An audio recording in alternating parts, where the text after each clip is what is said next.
Sahabat Kompas.com, ancaman resesi ekonomi global kini telah di depan mata. Ini terlihat dari banyaknya negara yang memutuskan untuk menaikkan suku bunga acuannya di bank sentral guna meredam laju inflasi. Tak cuma itu, Presiden Joko Widodo bahkan mengatakan bahwa sudah ada puluhan negara yang antre untuk mendapat dana talangan dari International Monetary Fund atau IMF. Dan dengan ketidakpastian yang tinggi, volatilitas yang semakin tinggi, tadi pagi saya juga mendapatkan telepon dari DC, dari Bu Menkyu, bahwa saat ini sudah ada 28 negara yang antri masuk menjadi pasiennya IMF. Artinya badai itu sudah datang. Sebenarnya ada banyak alasan yang membuat ekonomi dunia suram seperti ini. Mulai dari perang dagang antara dua negara adidaya Amerika Serikat dan China pada 2017 yang berlanjut dengan pandemi COVID-19. Kemudian disusul perang Rusia-Ukraina hingga pengurangan stimulus oleh bank sentral negara-negara raksasa. Namun tunggu dulu, sebenarnya apa sih yang dimaksud resesi itu hingga membuat perekonomian dunia terguncang?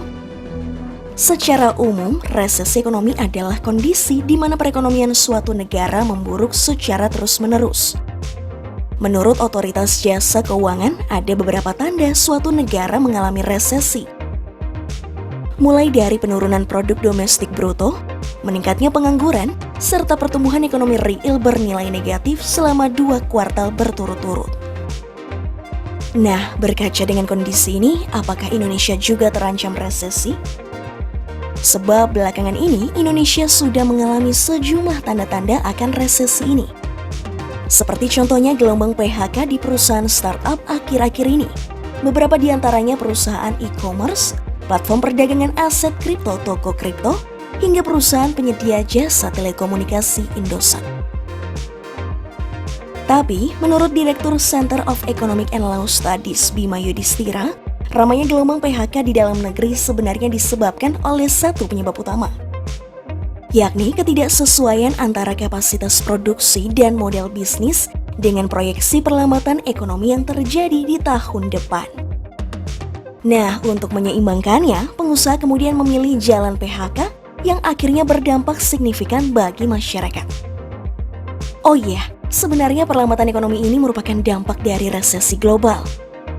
Namun, menurut ekonom Chatib Basri, Indonesia bukan salah satu negara yang masuk dalam jurang resesi.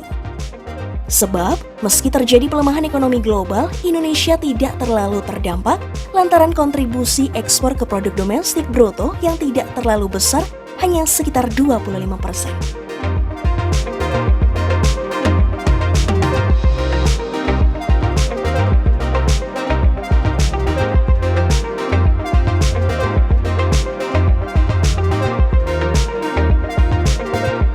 Meski Indonesia disebut gak bakal masuk ke jurang resesi, tapi nggak ada salahnya kita mulai siap-siap menghadapi dampak resesi ini.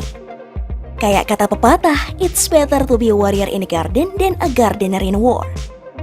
Lalu, apa saja persiapan pengelolaan keuangan di tengah resesi itu? Yang pertama, kalian harus menyiapkan dana darurat. Namun, yang perlu digarisbawahi, jumlah dana darurat yang disiapkan untuk menghadapi resesi ini nominalnya tentu berbeda dengan yang biasanya ya. Bila normalnya dana darurat 3-6 kali pengeluaran bulanan, maka untuk kondisi resesi kalian bisa menyisihkan sebesar 12 kali pengeluaran bulanan.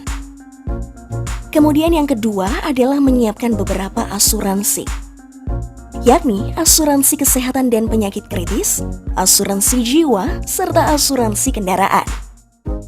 Tips ketiga, aturlah keuangan kalian sebijak mungkin. Contohnya dengan memastikan pos pengeluaran hanya untuk hal-hal yang memang dibutuhkan, bukan hanya diinginkan. Untuk memiliki cash flow yang sehat, kalian juga disarankan tidak mengambil utang konsumtif atau jangka panjang. Pasalnya, saat resesi, umumnya suku bunga bank akan naik dengan angka yang cukup signifikan. Nah, tips terakhir, kalian bisa cari penghasilan tambahan. Ini tak lain untuk membantu menjaga kondisi keuangan tetap sehat.